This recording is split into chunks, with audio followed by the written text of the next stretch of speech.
Nasa ating po linya ngayon si Secretary Gilbert Teodoro, ang kalihim po ng kagawaran ng Tanggulang Pambansa, Department of National Defense, para po sa napakaraming usapin na malamang po ay ating pong makukuhanan ng informasyon ng kalihim para po sa ating wastong kaalaman. Sec Gibo, sir, good morning po and how are you? Good morning, Boss Ted. Mabuti naman. Long time no hear, long time no see. Salamat na marami. Aking pong kasama ang aming Malacanang reporter na si Maricel Halili. Magandang umaga po, Good morning, Secretary. Maricel. Good morning. Good morning.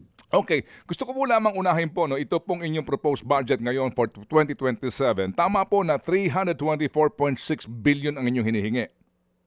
Opo, yan po ang naitalaga ng NEP. Of course, yung hinihingi natin mas malaki, kaso yan ang sinabmit po ng DBM, 326 sa Kongreso. Opo. Pero sir, ito pong 324.6 billion, hindi pa kasama dito yung pong nakalaan nga sana para po sa pagbabayad ng gobyerno doon po sa mga pensyon ng MUPs po natin.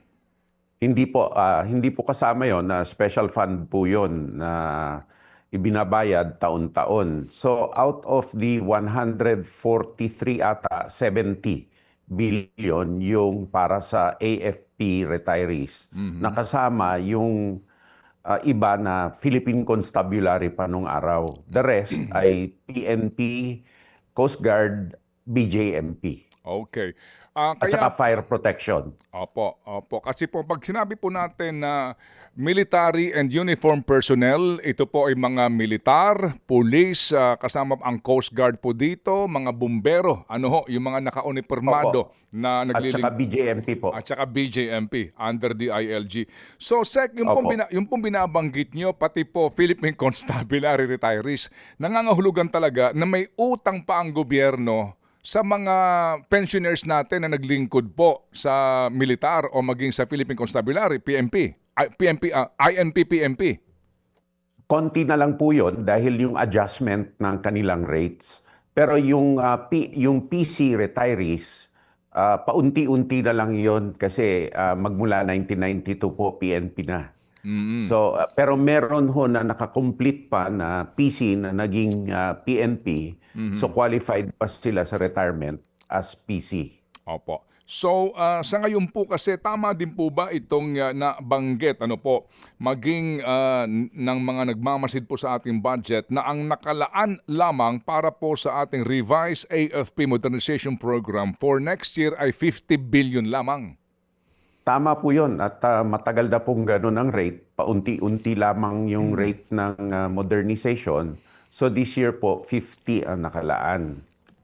Opo, at ito nga pong sinasabi, di hamak na mas malaki pa yung nakalaan para po doon sa pagbabayad sa pensyon ng mga retirees po ng ating mga MUPs kasi nga po hanggang sa ngayon, mabigat pong issue ito na mukha pong hindi talaga nabibigyan na po ng atensyon sa ilang pong mga kadahilanan, yung pong sinasabi na pagkakaroon na po natin dapat po ng maayos na pension system para po sa ating mga MUPs. Ano ho ba ang inyong kaisipan ho muna dito, Secretary?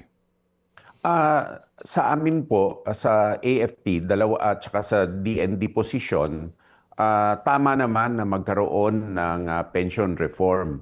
Lamang dapat hiwalay yung pension ng AFP kasi national po ito na iba po yung duties ng AFP pagkatapos hindi makaapekto ito sa mga naglilingkod ngayon at sa mga retirado.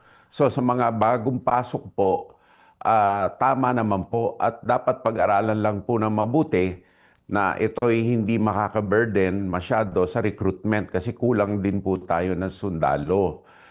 On another note naman po, ikinukumpara itong 143 sa modernization. Dapat hiwalay nga po yung AFP portion sa PNP.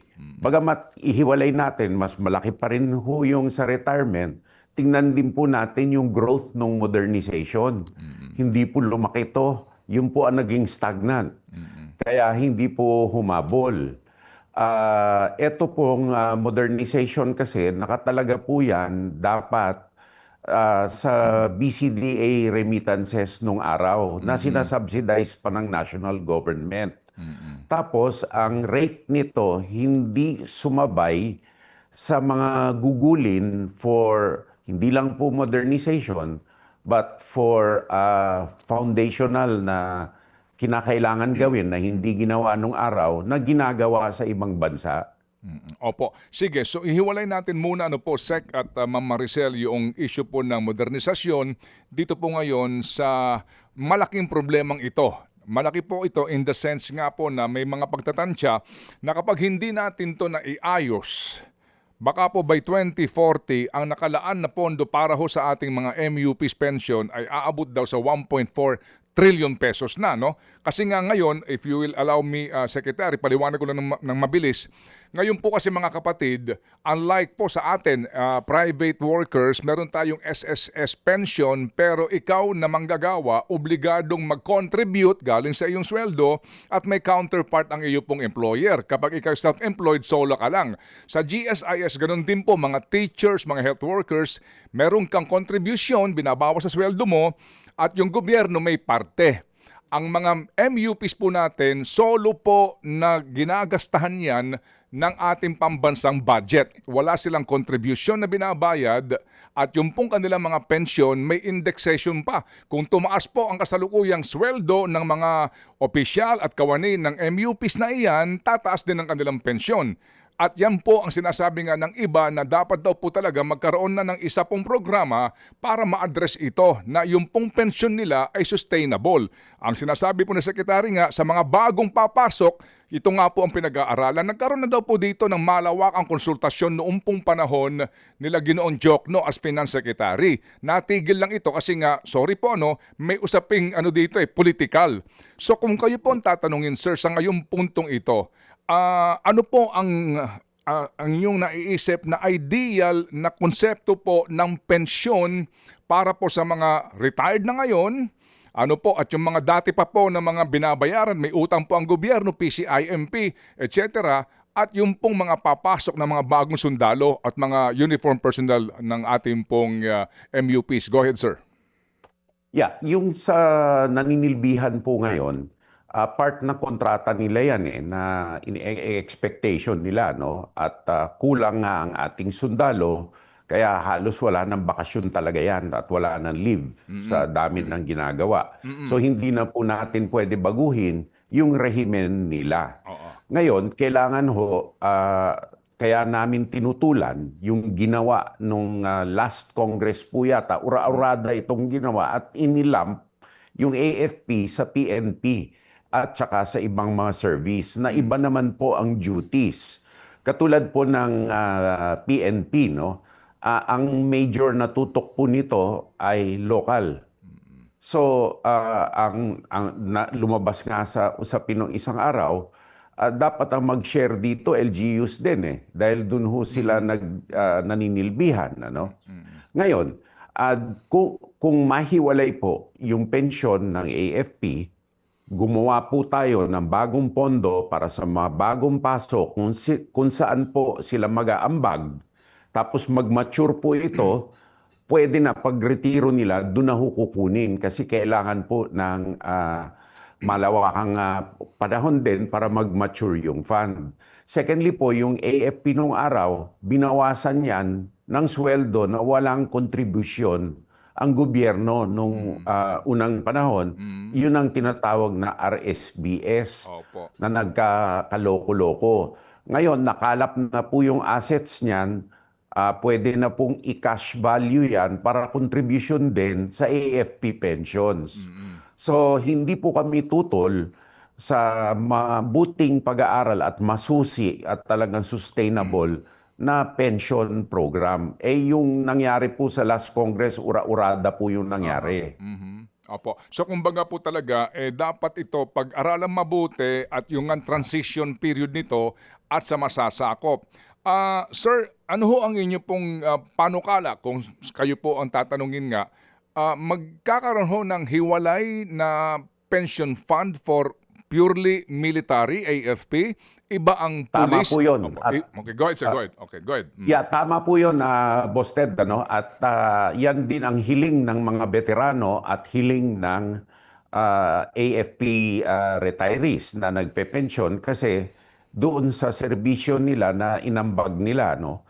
Hanggang ngayon kasi ang AFP gumagawa pa ng internal security HADR at marami pang trabaho na hindi rin naman kaya gampanan sa ngayon ng PNP.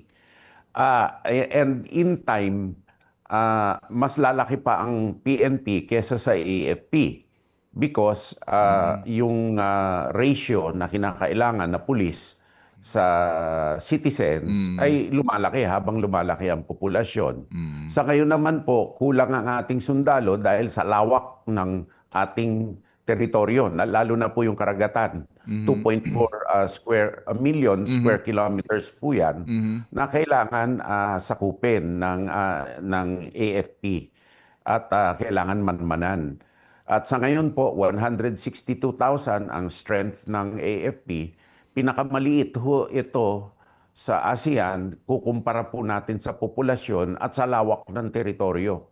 Kaya po wala na pong bakasyon, lalo na ngayon. Nakababad po ang ating mga sundalo dahil bumabaha. At sa BARM, nandun po sila, hindi makabakasyon para makasigurado magbantay. po sila na matahimik ang halalan na mangyayari sa September 14. Opo. Sec, ano lang po, isa lang pong perhaps halimbawa no, sa kaibahan, kung kayo po ang tatanungin, ano pong mga kaibahan na pwedeng ipatupad sa usapin po ng pension plan para po sa mga pulis at mga militar o maging sa BJMP halimbawa po o maging sa Coast Guard? Hindi ba pa, Ted, no? Ang IRA, for example, walang bawas yan. Black grant yan kaagad, no? NTA ngayon. Yeah. So, palagay ko, dahil LGU nakatutok ang ating mga pulis, at doon talaga sila naninilbihan except for the national agencies, dapat mag-share din naman ng mga LGUs para sa welfare ng pulis kasi doon naman sila nakatutok. At ang AFP deployable po yan kahit saan eh. Oo. Kaya nadi-displace din po ang mga pamilya, kaya doble ang dagok. Tapos, ang highly technical na AFP ngayon, kailangan mag-recruit tayo ng kabataan ngayon. Nag-iengganyo po tayo ng kabataan. Kaya kahit na yung direct commission program, ginawa na natin para makarecruit pa tayo ng mga technical experts, no? At ito ay market-based ho ito dahil yung expertise nila kinakailangan din ng private sector eh. Yun nga lang po, doon naman sa mga bagong recruit, basta maganda ho ang programa, ito'y disenyado dapat ng mga actuarial experts para mag-guarantee yung sustainability at ito'y patakbuhin ng, let's say, GSIS. Kasi nung araw po, covered naman ng GSIS eh. Nagbago lang yan nung inalis sila sa GSIS. And kung risk-based po yan, kung ma-managing po ng isang professional manager katulad ng GSIS, pension manager naman po yan, na actuarial-based, wala naman ho sigurong problema at wala naman magiging problema sa mga bagong recruit na mag-aambag din sila sa retirement nila. Okay, opo. Sige. So basically po, yung unang prinsipyo ng pension plan, ano po, dapat ipatupad pantay sa lahat-lahat yung konsepto ng, sa mga bago po na papasok nga sa militar o maging sa mga pulis kasi nga hindi mo dapat nang masakop itong existing ngayon. So ibig sabihin po, lahat ng mga papasok sa serbisyo, meron ng kontribusyon na ibibigay mula sa kanilang sweldo at may counterpart na ang gobyerno sa AFP po, national government, sa mga PMP, local government. Ganun po ang inyong mga prinsipyo. Hindi po siguro kakayanin ng local government lahat ng contribution. Maybe a portion, pero national government din po ang mag-contribute. So, in time, mag-i-equalize po depending on how the fund is managed. Kaya importante nga po, professionally run yung Opo, okay. funds, no? Kasi Opo. may risk po yan. Opo, sige. Tapos, yan na ho ang tinatawag na participating. Okay, sige. Kasi po, kung babalikan po natin yung RSBS, no, na naging kontrobersyal kasi nga po ginamit din po ito sa hindi magandang kaparaanan at yung nga po bumagsak ito yung RSBS na yan. Retirement ng mga... Separation benefit Ayun. system. Opo, ito ho yung bumili ng golf course dyan sa Cavite. Ang dami ho nilang mga pinagagastusan gamit po ang Marami. pera ng mga miyembro po ng mga MUPs. Ngayon, ideally ho ba, ano ito, pwede nilang pong amyendahan ang GSIS charter para ho ma-absorb na lang itong MUPs natin ng GSIS para po dito sa future nga na pagpepensyon sa kanila? Depende po sa GSIS, sa actuarial study din po nila kasi baka makaapekto Oo din nga. sa current pensioners kasi yung risk profile ng sundalo po masyado mataas. Yung risk nila na Yes. malagay sa panganib. Opo. Yan. Lalong-lalo na po yung disability. Kasi baka ho ma-disable na bata, Oo.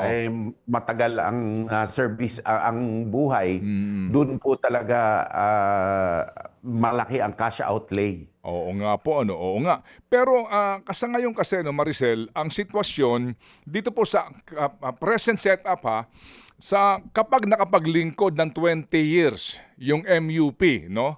20 years, pwede na mag-retire. Hindi po ba? Optional. Optional retirement, no?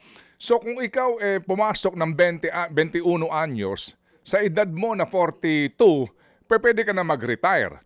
Pwede ka na makakuha ng pensyon at yan babayaran ng Estado. Ngayon, ang SISTE, pinapayagan din po sa kasalukuyang setup, with all due respect sa ating mga kaibigan na mga naging general, naging koronel, na ngayon po senador o may trabaho po sa mga departamento, yung pong pinapayagan na kahit na halimbawa, ang classic dito Senator Bato, dati siyang 4-star. So ang kanyang pensyon, ano pa yan pag nag-retire ka, di ba, one rank higher pa yung iyong magiging benepisyo. So yung basic pay mo, tatanggapin mo as your pension, kahit na senador ka, na may kinikita ka pa. Pinapayagan yan ngayon. Kaya may ganun nga po mga panukala na dapat hindi na pwede yan. Kasi po ako, SSS ako. Pag ako nag-apply ng pensyon, 64 na ako ngayon, hindi ako papayagan Sasabihin ng SSS, may trabaho ka pa Hihintayin ka na wala ka talagang trabaho before ka makakuha ng pensyon. Dito po sa sitwasyon ngayon, kahit na nag-retire na sila, dati silang general, nasa DND sila ngayon, doble ang kanila pong kinikita. Pensyon na, may sweldo pa. Sec. Ted, meron pang isang dapat na Kaya nag-aakyat din minsan ng base pay ang sundalo kasi nasa batas na ini-index nga yung pensyon ng ating retirees. So, kung kailangan mag-adjust ng pension rates ng retirees, kailangan mag-akyat din ng base pay. Yun ho ang nangyari last year kasi kailangan i-adjust yung pension rates ng 5% per year sa mga retirees kasi nga ho, yung indexation, meron pang arrears. So, yun na nangyari kaya nag-akyat po ng base pay. Yung nga po, kasi nga itong Executive Order 107, di po ba, na Presidente? Yes. Oo. Dahil po, ang motibo po doon sa retirees talaga. Kasi nagkaroon nga ng conference sa mga retirees. Lahat na ng MUP, kami po ang humarap. Ang hiling nila ay i-adjust, no? So for 5 years per year to end in a 15% adjustment. Yun nga lang, makakaapekto talaga sa base pay ng ating current serving soldiers. Ang sa GSIS naman at sa SSS, pag umabot ng compulsory retirement age, kahit na kumikita after, vested na yung pension Oo. Vested na po. Ngayon, yung kita naman is subject to income tax. Opo. Yes, sir. Pero yun nga po, kasi nga, ngayon, 3 tranche itong 107 Executive Order ni Presidente, di ho ba? Yes. Itong December, yes, oo.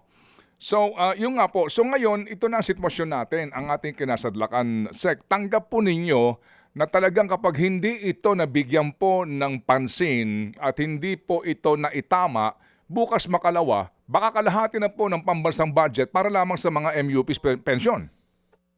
Well, it could end up in that, no? Kaya nga hindi naman ako tumututol sa pension system na participating. Yun lang nga sa mga bagong recruit at bagong komisyon.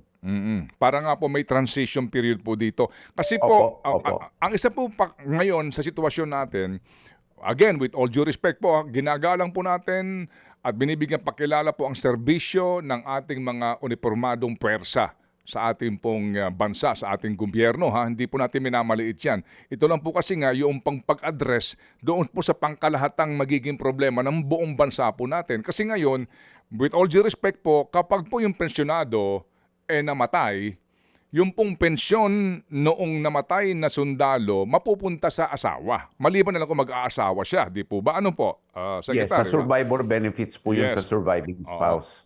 Yung kanyang anak po na minor de edad rin, kung wala po yung asawa, doon din mapupunta po sa anak, di po ba? Ano po? Opo, hanggang sa umabot sa age of majority. Opo. So tuloy-tuloy po yan. So yung po sitwasyon ngayon. Sige. So ano ho sa palagay nyo, Sec? Sa inyo ho bang term ngayon hanggang June 30 ng 2028? Ano kaya? Masimulan na kaya ang panukalang ito at magkaroon kaya ng chance na ito po'y mailusot o pauubayan na naman po sa next administration? Kailangan na po umpisahan ang pag-aaral kasi hindi po madali mag-design ng pension system. So for the AFP side, I will take the initiative then, kukonsultahin ko na rin po ang GSIS for a new pension system that will be sustainable and unburdensome. Ngayon, doon naman sa mga bagong recruit, palagay ko, wala naman pong problema sa pag-aambag dahil mapupunta din naman po sa pamilya kung may mangyari sa kanila. At saka yung forced savings discipline, lalo na sa kabataan ngayon, kailangan din ho ma-instill yung mga values na yan sa harapan ng engganyo minsan ng mga online platforms. Na marami kaming incidences na may nangyayari pa nga dahil dyan. Opo. Sige po. So Sec, sa ngayon po, as in, kaninyo, minadali yung unang proposed bill, ngayon po pag-aaralan po ng lubos. Meron na ho ba kayong so far po ay mga champions dito in both houses of Congress para po tulungan kayo? Kasi po, kinakailangan dito ng batas eh. Yung Defense Committee po ay sila Kauka Malapitan, tsaka si Senator Soto, pwede naman po. At tsaka yung Finance Committee chairpersons, doon na po mapupunta yun. And the appropriations, naturally, si Congresswoman Swansing. Okay, sige po. Sige. So far po, ito ho muna ang aking katanungan dito po sa controversial na MUP pension na ito, and we look forward nga po sa ating diskusyon para po tama yung informasyon na makararating po sa lahat, pati po doon sa mga retired na po na mga sundalo na nakikinig ngayon sa atin. Hindi ho gagalawin, no? Tama, no, Sec? No, hindi, it will not Tama be po disturbed, yun. no? Hindi gagalawin. Tama po yun. Opo. Hindi kayo gagalawin dito, kaya relax lang po daw. Ito ay para po sa future. May tanong lang po si Maricel. Go, Sel. Ay, magandang Maricel, umaga go ahead. po. Oo. Magandang umaga po, Secretary. Medyo masakit sa ulo Magandang pala umaga yung din, problemang Maricel. yun Pero, Sec, pupunta po muna ako dito sa nabanggit po ninyo during the budget hearing ng Department of National Defense. May nabanggit po kasi kayo na ilang mga government officials, mga politiko, yung sinasabing nakakakuha ng suporta mula po sa China. Pakipaliwanag nga po sa amin, Secretary. Ano pong klaseng suporta ito, sir? Sinabi ko, there's ground to suspect pero wala po kaming ebidensya. Dahil po sa mga pronouncements nila na nagpaparallel sa mga pronouncements ng China. So, maliwanag po yun dahil tinanong-tanong sa akin at sinabi ko there's no evidence. So, yung support can range in many ways eh.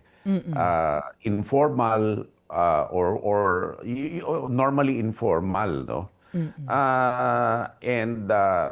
Hindi ayoko pong pangunahan kung wala pa kaming ebidensya at kinakalap pa to, kung may maliwanag na ebidensya, idudulog po namin sa law enforcement authorities. Yun nga lang, based on the pronouncements alone na kontra sa Philippine position, katulad nung denial na may West Philippine Sea, ito po ay prima facie indicator na rin na you can suspect, no? Pero yung patunayan, ibang usapan. Okay, so hinihinala po natin. Pero sabi nga po ninyo, may nakikita tayong grounds to suspect. So, Grounds to suspect. Opo. Pagbibigay po ng suporta ng China, kapalit po ng posibleng ano? Well, let's take the case ng mga halal na opisyal sa Estados Unidos. Yung isang mayora sa California, inamin at saka nung na-prosecute siya na talagang nag-iispya siya para sa China.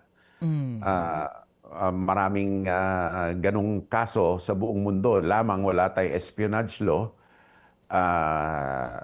So, hindi natin maprebahan. Naturally, yung ating pong range ng pwedeng support ranges from a lot of things, from informal financial to others, no? Pero, sir, bagamat ang sinasabi po lamang po ninyo ay suspetsa, meron na po ba tayong mga ilang identity ng mga politiko or officials na kailangan na nating i-monitor sa tingin ninyo? Hindi po namin pwede ma-disclose kasi magsabi ka one way or the other ay may makukompromiso. So, hindi lang naman po opisyal ang minomonitor katulad nga po nitong mga fake steel na disrupt ng NBI, no? Sama-sama po yan sa tinatawag na United Front Works ng China.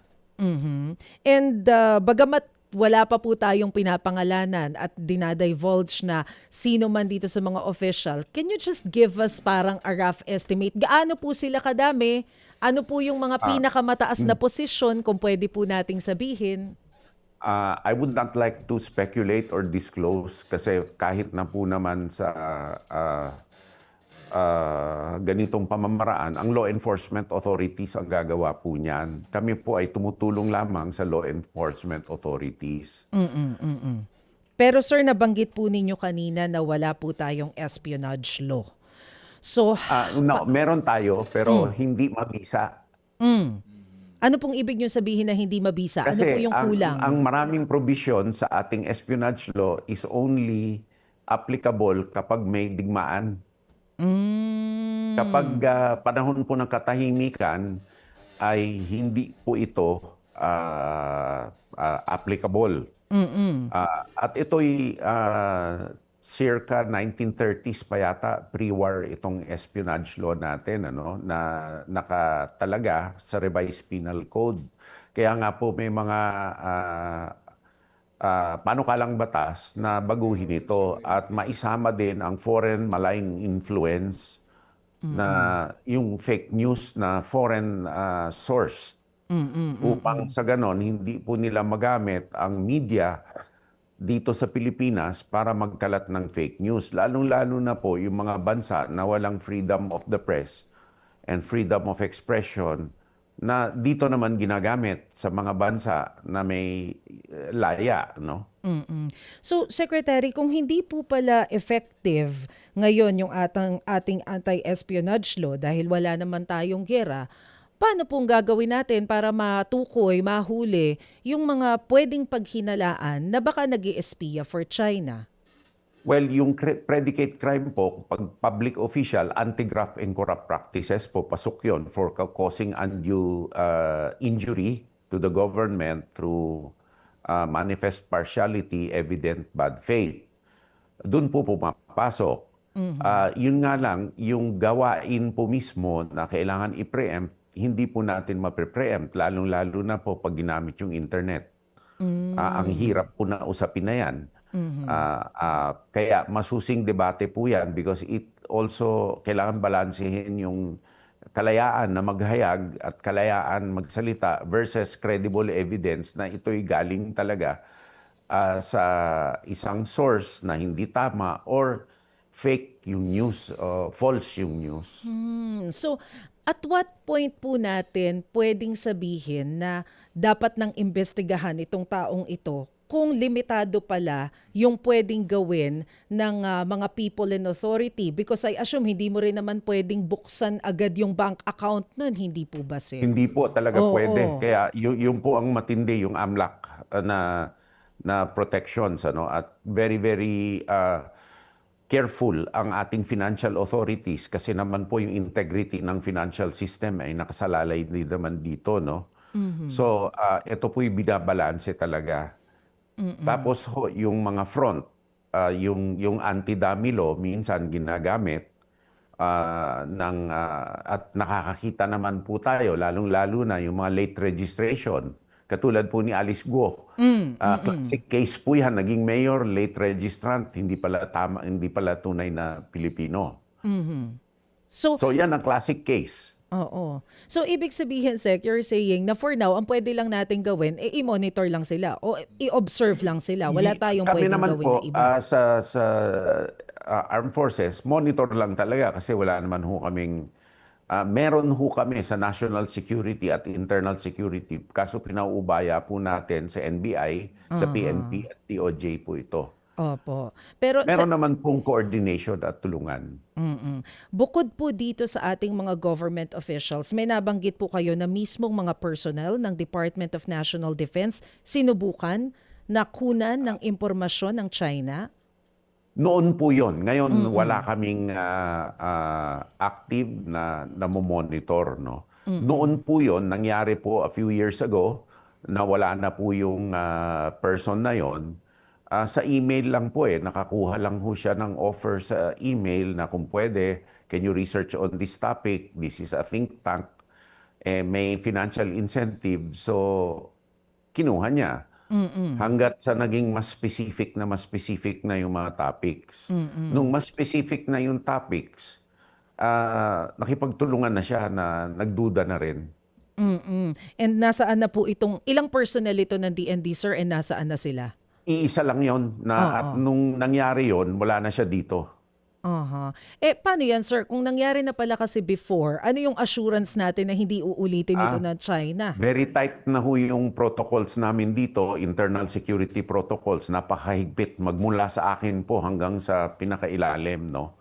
At ang hygiene, lalong-lalo na ang paggamit po ng public IT at public telephone devices, ito po ay masusi na nire-regulate.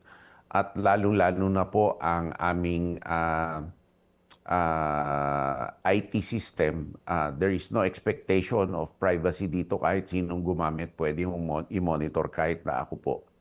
Because it's a national security platform. Sec, pahabol na lamang po. Yung nabanggit po ninyo na fake steel, after po kasi nung inyong statement, sinabi rin po ng China, kinontra nila yung inyong salaysay na ridiculous o nakakatawa yung inyong sinabi. Ano pong tugon ninyo sa Chinese embassy dyan, sir? Yun lang naman ang pwede nilang sabihin. Kasi naman, sa ngayon, sarado lahat yan dahil kinancel yung ECC. Kaya may cease and desist order. May mga violations of law. Substandard talaga yung bakal. At kung narinig ninyo po si Undersecretary Acorda, nung isang araw, ito yung nakababahala dahil itong mga substandard na rebars nakita sa mga kumulapsong building both in Angeles at sa Jensan. Tapos, ang revelation po niya, nung siya'y dinalaw ng Chinese officials, nagbanta pa na baka magkaroon ng retaliation. So, ito, inuulit po natin, hindi naman basta-basta Chinese ang target. Yung gawain po, kung legal ito o illegal. Because hindi naman po pwedeng basta-basta na mag-deport o magkaso. Lamang, yung reaction po nila dito sa mga nahuhuli na ito ay kakaiba. Opo. Sec, ang pinag-usapan niyo po ni Maricel ay tungkol nga sa mga opisyal ng gobyerno, no? Dito po sa mga ngayon binabantayan at inoobserbahan. Ano ho ang ginagawa po naman ninyo ng ating National Security Council sa mga pribadong individual, sa mga Pilipino na nagiging platform din ng narratives ng China doon sa kanilang mga accounts na ang iba ho ay kung ano ang sinasabi, sila naman ang nagpapakalat dito at ito'y kumakalat at pinapagpapasapasahan na. Tama po yun, Ted. Sa amin, it's just monitoring kasi ito, ang mga platforms na ito ay public platforms katulad ng Meta na meron silang sariling patakaran. So ang DICT at ang NBI po ang nakikipag-usap dito sa mga platforms para ma-address itong issue na to.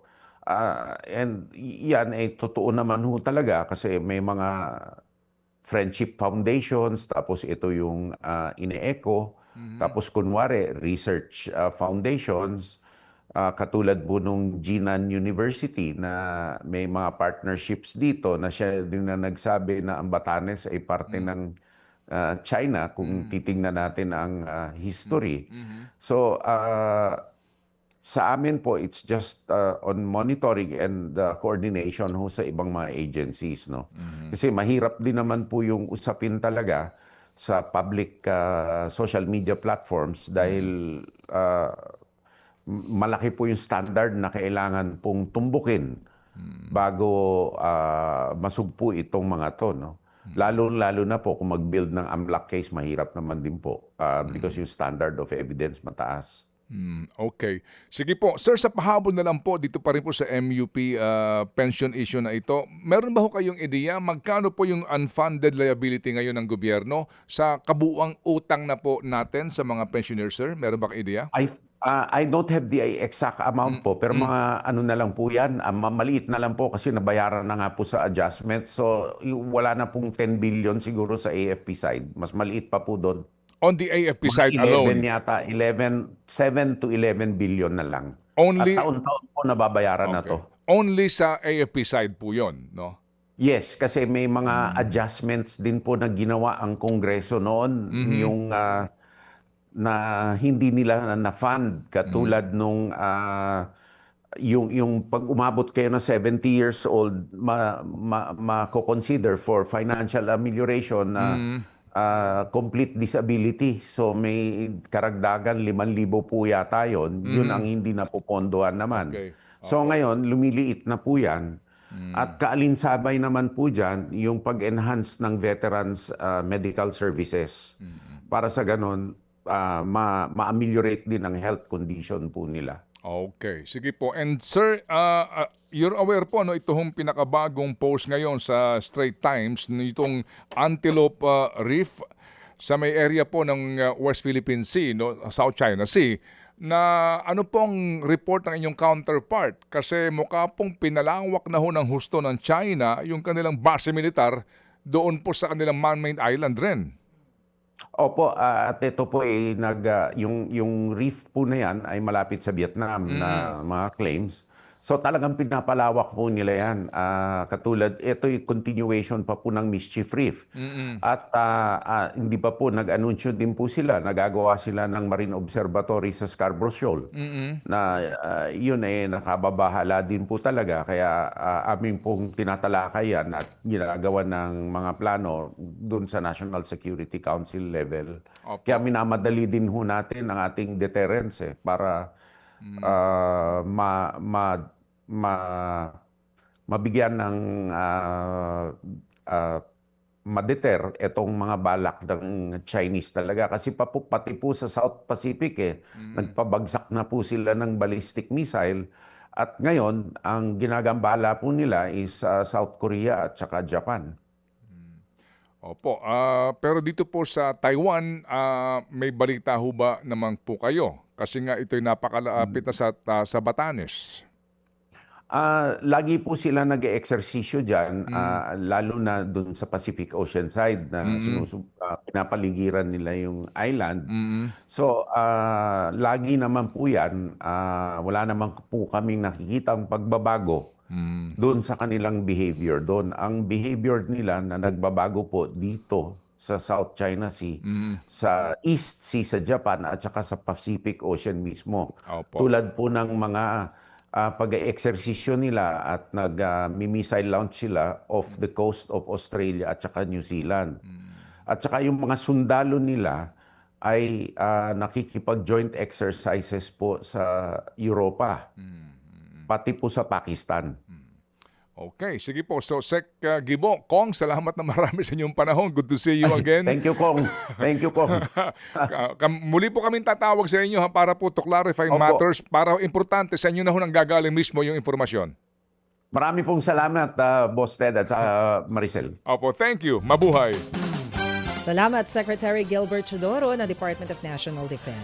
Mga kapatid, patuloy po kayong tumutok sa 105.9 True FM para sa totoong balita, impormasyon, music and entertainment. Mag-subscribe sa aming YouTube channel at podcast at sundan nyo kami sa Facebook, Instagram, X at TikTok sa True Network PH. Bisitahin din po ang aming official website, truefm.ph.